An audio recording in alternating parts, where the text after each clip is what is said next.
making the headlines tonight. The National Assembly will hold its sixth session on Thursday, formally electing the first Vice President after the death of Nguyen Nhiel.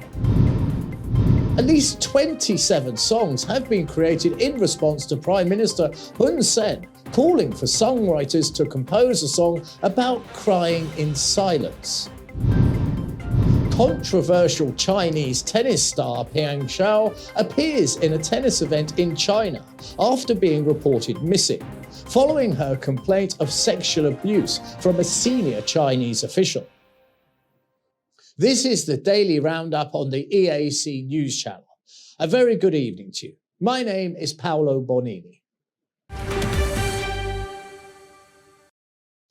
The Standing Committee of the National Assembly has conducted a meeting on Monday morning, approving a set of agendas for the sixth session of the National Assembly.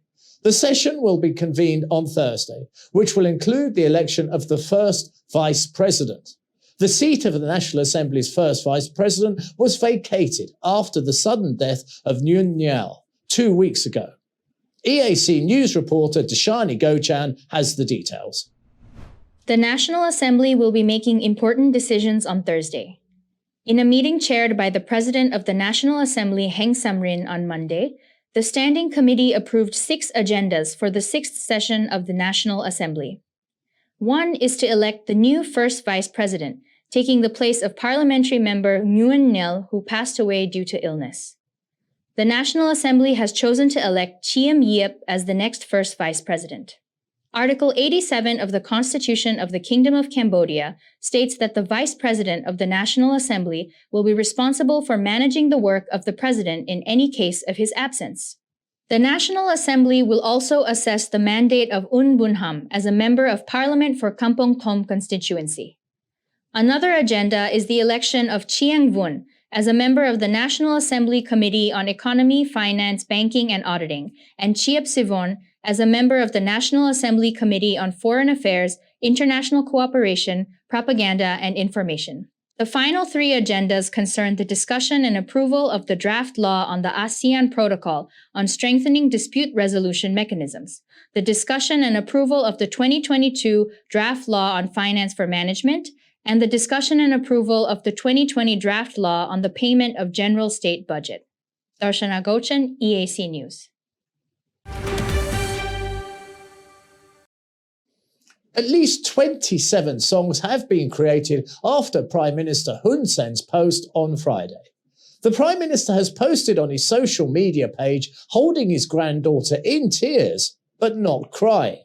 This has invoked memories for the Prime Minister. He requested citizens to compose a song about crying in silence. In just 3 days, singers and composers have presented over 20 songs to the Prime Minister. EAC News reporter Ria Soka has the story. Prime Minister Hun Sen has posted a photo of him carrying his 21st granddaughter on Friday while driving a golf cart. The cute toddler was upset with tears coming down on her cheeks. In his post, the Prime Minister has tried to remember songs about crying silently. This scene has motivated the doting grandfather to make an announcement that he was looking for a composer to create a song which speaks about crying in silence while tears are falling on the sweet little girl's cheeks.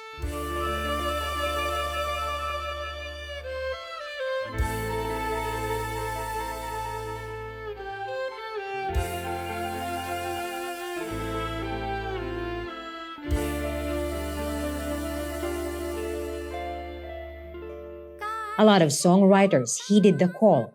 Only about an hour later, Chan Samit from Stang Trang province submitted his song, Tiok Niak Chau Srok Min Chin Samling, or in English, Cry in Silence. It was sung by Mias Lakina, following the rhythm of Cross Uyadao.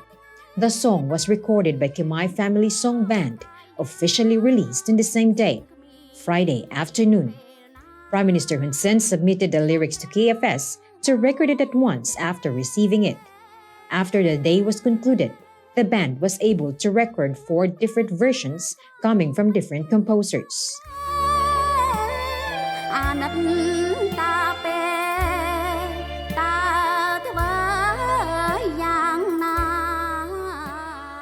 A well-known singer and founder of the Khmer family song TV show, Uk Narim, has told EAC News that in addition to the 4 songs on Friday, more songs were recorded and produced by KFS Production related to the announcement of the Prime Minister, who worked on the theme, Crying in Silence. Now, there are more than 24 different versions of the song. All of the composers were inspired by the compassion and love of the Prime Minister Hun Sen grandchildren to him who has sacrificed everything for the nation, for the well-being of the people, regardless of his hardships, sacrifices, fatigue, and even a compromised personal health. The hard-working Prime Minister, who is also a devoted grandfather, has recalled that on Thursday, after he returned home from his duties as a premier, he took his grandchildren to go around driving a golf cart. As of Monday, there were at least 24 songs recorded that are dedicated to Prime Minister Hun Sen and his granddaughter. Reyes Soko, EAC News.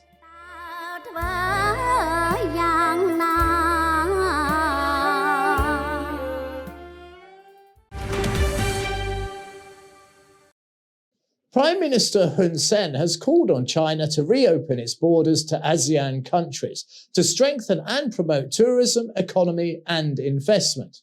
The Prime Minister was speaking at the ASEAN-China Summit on Monday, commemorating the 30th ASEAN-China Partnership.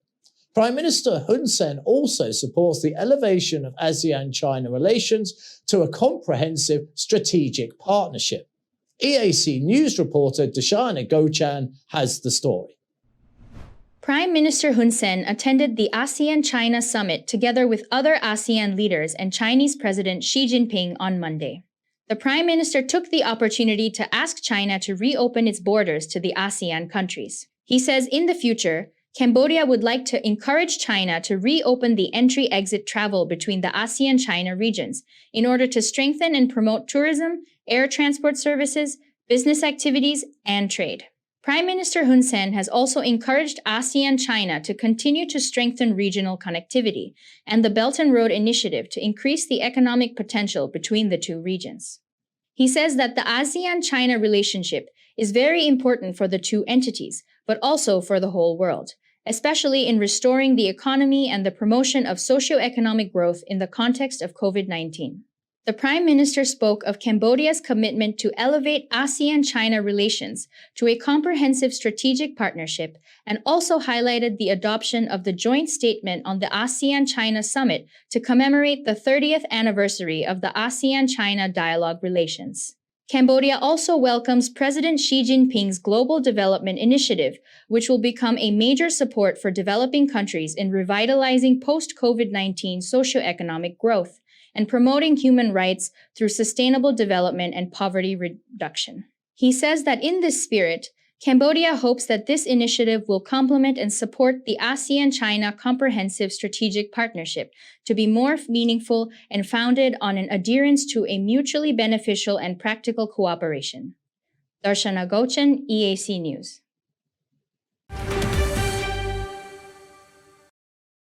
The Water Festival holiday ended on Saturday, but some extended their vacations until Sunday. Up to 1 million citizens have travelled around the kingdom during the 3-day holiday. Even with celebrations cancelled in order to prevent the spread of COVID-19, tourists flocked to hotels and resorts. The Ministry of Tourism says it shows how much Cambodia is ready to welcome back international travellers that are fully vaccinated. EAC News reporter Yuri Matosko has the story. Just like last year, the well-known celebrations of Water Festival were cancelled as a way to prevent the spread of COVID-19. However, travels between provinces were still allowed, showing a remarkable increase of tourism business during the holidays. According to the announcement by the Ministry of Tourism, more than 910,000 citizens traveled through different provinces in the kingdom during the 3-day Water Festival.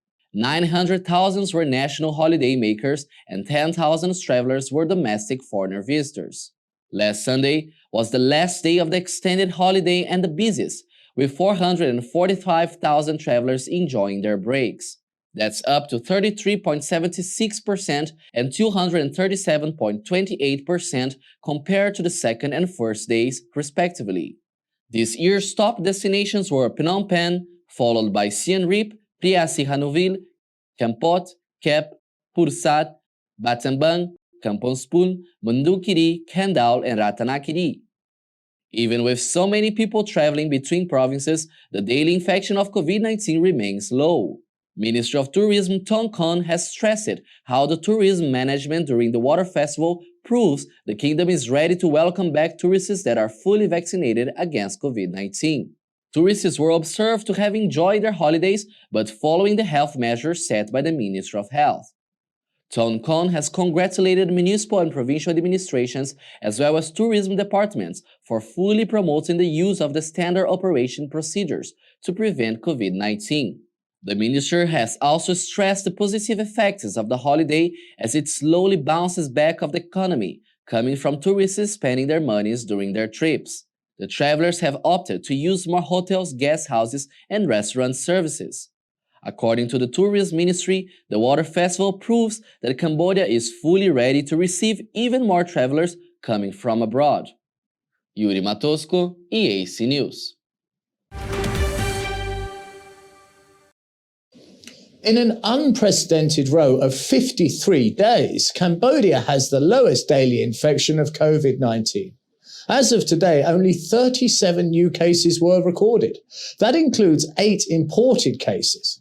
Cambodia has now a total tally of 119,904.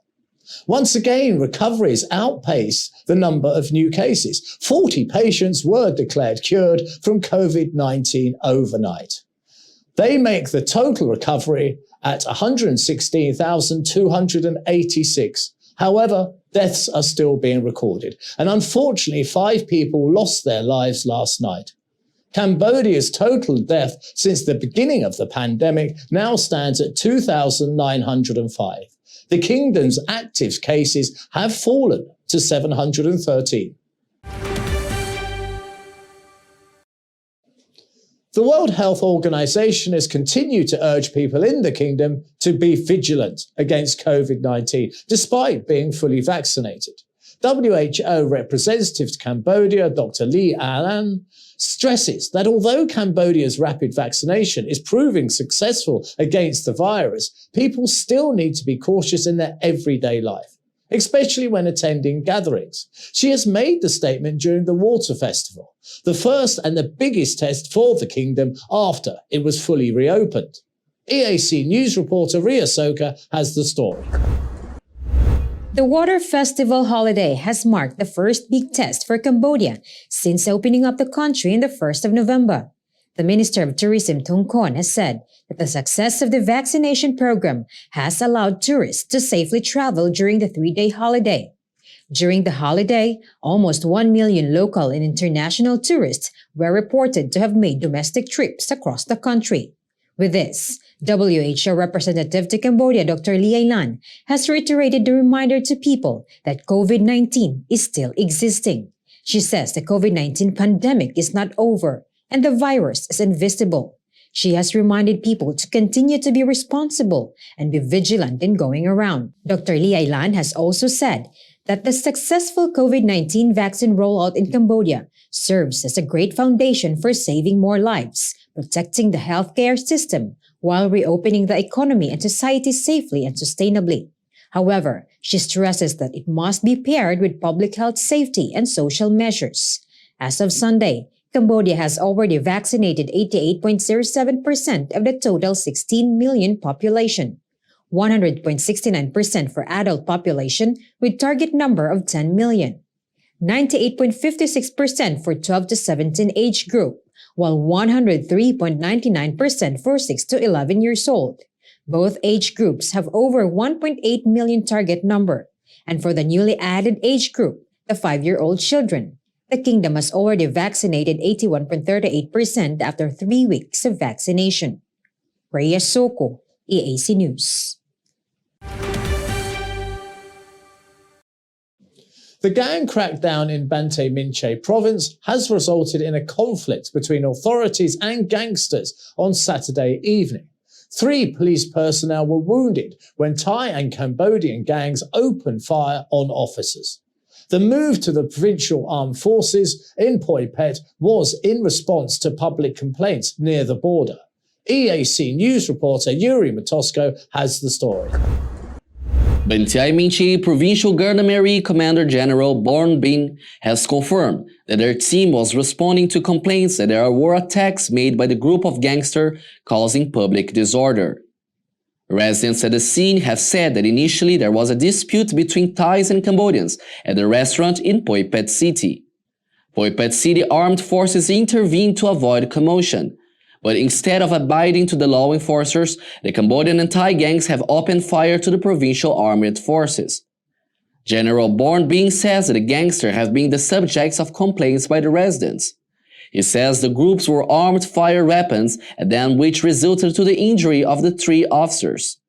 The police force has returned fire and took control. Police have arrested 15 perpetrators while searching for the others. Yuri Matosko, EAC News.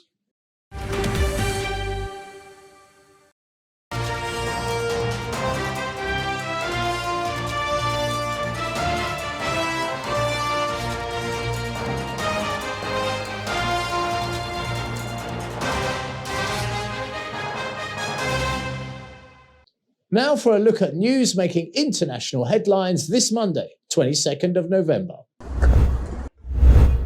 A gunman has opened fire in Jerusalem's Old City, killing 1 person and wounding at least 4 others. One of them is a rabbi. The attacker was identified as a 42-year-old Palestinian man from East Jerusalem and a confirmed member of the Palestinian militant group Hamas. The gunman has moved through the alleys and fired quite a bit before he was shot dead by Israeli security forces.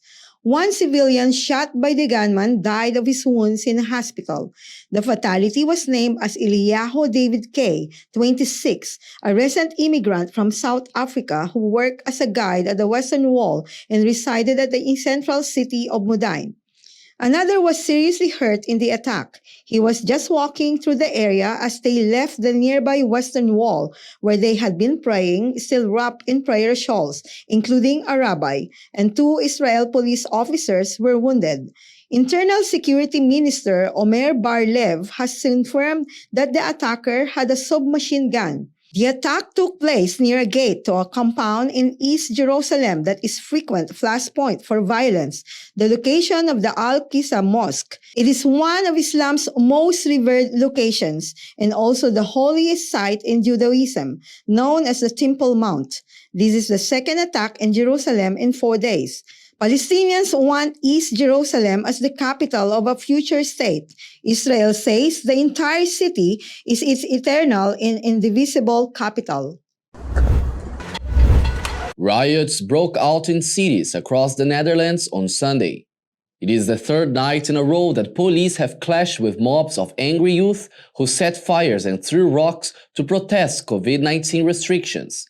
5 police officers were injured and at least 28 people detained across 3 provinces as violent protests continues.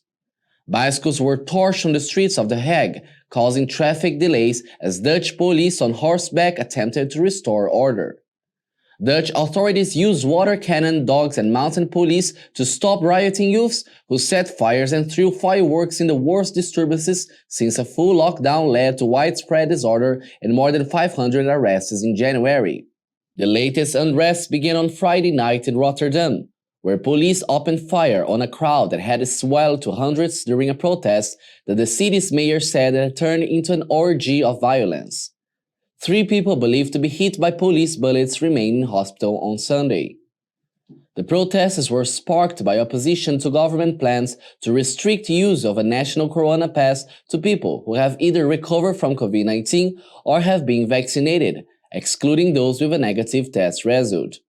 The Netherlands reimposed some lockdown measures on its 17.5 million population last weekend for initial 3 weeks in an effort to slow resurgence of the virus. But daily infections have remained at their highest level since the start of the pandemic.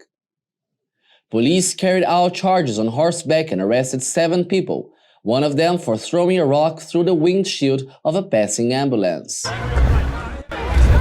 Japanese billionaire Yusaku Maezawa has arrived at the Baikonur Cosmodrome in Kazakhstan on Friday for training ahead of his flight to the International Space Station on a Russian-operated spacecraft. Maezawa's mission, which is set for departure on 8th of December, will be the first to take space tourists to the ISS in over a decade. The 45-year-old tycoon is the founder of Japan's largest online fashion mall and the country's 30th richest man. He will travel to the ISS for a 12-day mission with his production assistant, Yoso Hirano, and plans to document the journey for his YouTube channel. They will travel to the orbital station in a Yuzhos MS-20 spacecraft with Russian cosmonaut Alexander Misorkin.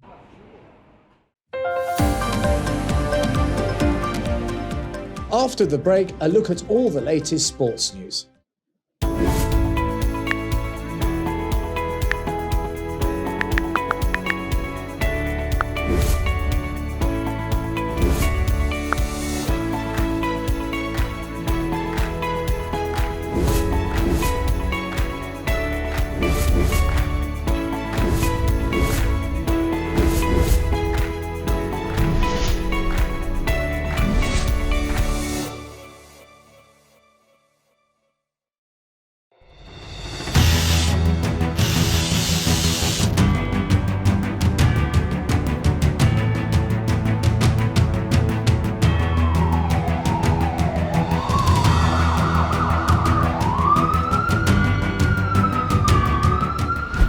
EAC News fully supports the Royal Government of Cambodia's preventative and administrative measures against COVID-19. But we need you to play your part in helping bring the 20 February community transmission event to an end. Wash your hands regularly, sanitize wherever possible. Keep an eye on your body temperature. Use the Stop COVID QR code and maintain a safe social distance. But above all, please, please, please, wear a mask. Only together can we beat COVID-19.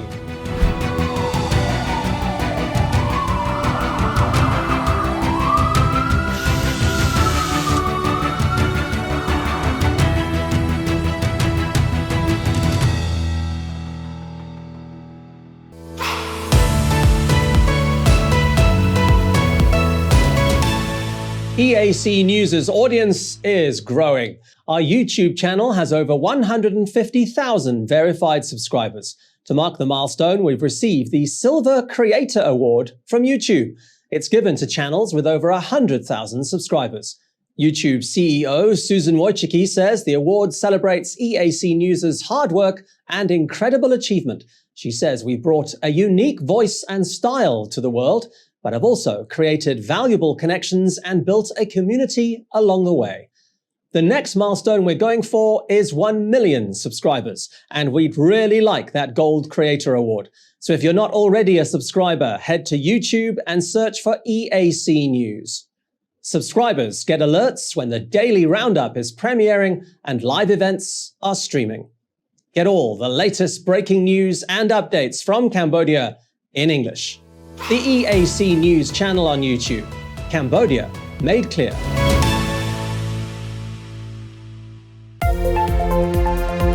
If it's happening and you need to know about it, you'll get it all right here. EAC News brings you updates and breaking news in English across all of our platforms and channels. The EAC News app, YouTube, Facebook, Telegram, Twitter, and our website www.eacnews.asia. Join me, Andrew Barnes-Roberts, and the rest of the EAC News team every day on your favorite channels. EAC News, Cambodia made clear.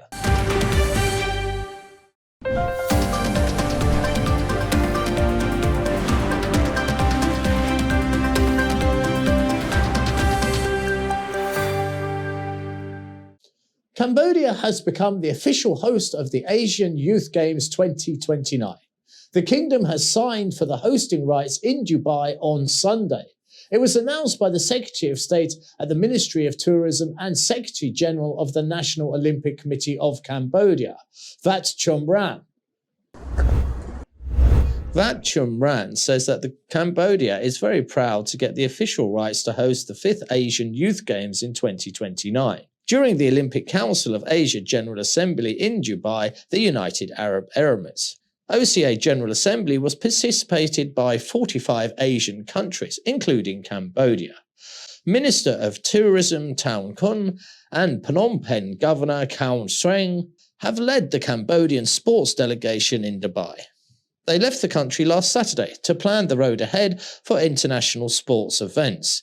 Vat Chumran has thanked the royal government and the people of Cambodia for their support for the sports sector, as well as their contribution to boosting socio-development for the country.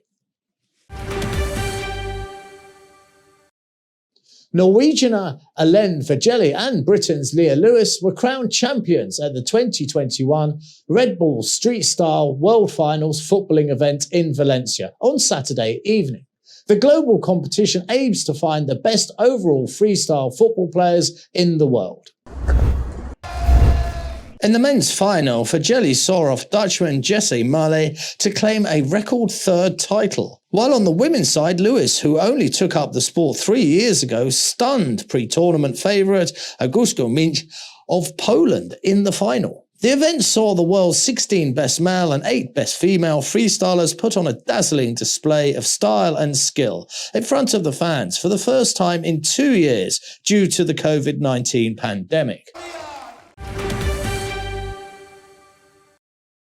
7 times world champion Lewis Hamilton has won the inaugural Qatar Grand Prix for Mercedes on Sunday, followed by Max Verstappen, with Fernando Alonso finishing 3rd. Qatar Grand Prix Formula One racing event is part of the 2021 championship and will join the calendar again in 2023 on a 10-year contract. British racing driver Lewis Hamilton has won the inaugural Qatar Grand Prix, cutting Max Verstappen's overall Formula One lead to 8 points with 2 races remaining. Red Bull's Verstappen was 2nd after starting 7th following a 5-place grid drop for failing to respect warning flags in Saturday's qualifying, but took a bonus point for fastest lap. It was pretty straightforward. It was pretty lonely at the front. Of course, I enjoy those races where you're battling through, but we needed those points today. So I think a real solid job from the team. Double world champion Fernando Alonso was 3rd for Renault-owned Alpine, the 40-year-old Spaniard's first podium finish since 2014. The win was Hamilton's 7th from 20 races from this season, and the record extending 102nd of his career also continued his record of being first to win at new circuits on the calendar. Verstappen, who was 9 wins this year, carried out another solid piece of damage limitation as Red Bulls cut Mercedes' lead in the constructors' standing from 11 to 5 points.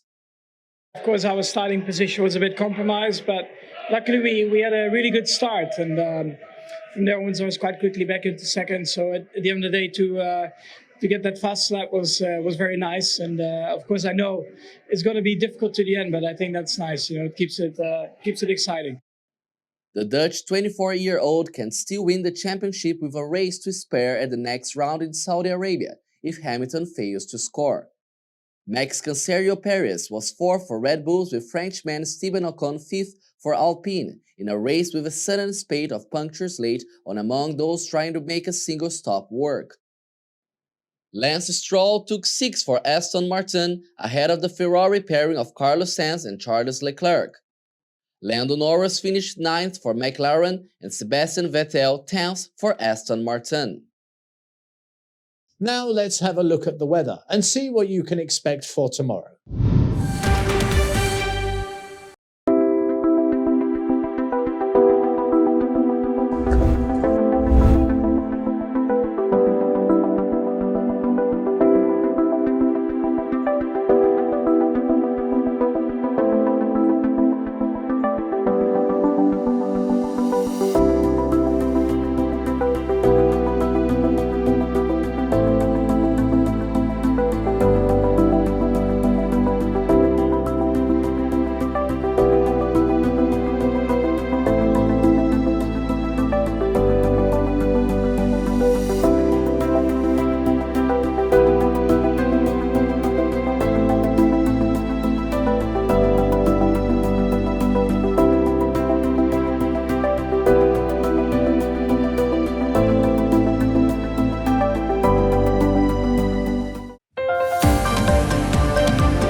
finally, a 4-month-old kitten in Turkey named Midas was born with 2 sets of ears and a defective jaw due to a recessive genetic mutation. But this does not stop her to become an internet star with over 73,000 followers. Midas was adopted by Kenis Dusimici in the Turkish capital, Ankara, after being born in a friend's backyard with 6 other siblings. Well, Midas is very playful cat, and she likes to cuddle and sit on my lap and sleep on my lap.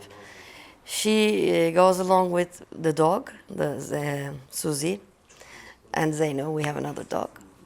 Yeah, we're a big family. Dosimici says she and her husband fell in love with her at first sight and decided to take her in, believing her chances of adoption are lower than her siblings due to her unique condition. We have never thought of buying a cat.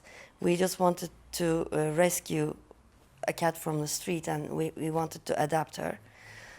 And I hope Midas' popularity can raise an awareness of adopting, not buying. According to her vet, the additional ears do not affect her health or hearing in general. What makes her special from other cats with similar genetic abnormalities is that all 4 of the ear laps are connected to the ear canal. Midas was born with 4 auricles as a result of a genetic mutation. But unlike the other 4-eared cats, both of Midas' auricles are connected to the ear canal. In addition, her lower jaw is slightly wider on the sides, so her tongue is constantly visible outside. However, this mutation has no effect on the general health of Midas. She is able to continue her life like any other cat. Midas is currently living with 2 golden retrievers, Suzy and Zeno. Her name comes from the mythological king of Phrygia, who was cursed with donkey ears.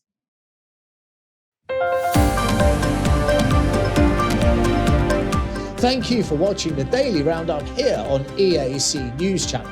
For more breaking news and updates, check out our website, eacnews.asia, or search EAC News on Telegram or at your favourite app store. More from the EAC News team tomorrow night at 8 p.m. We will see you then.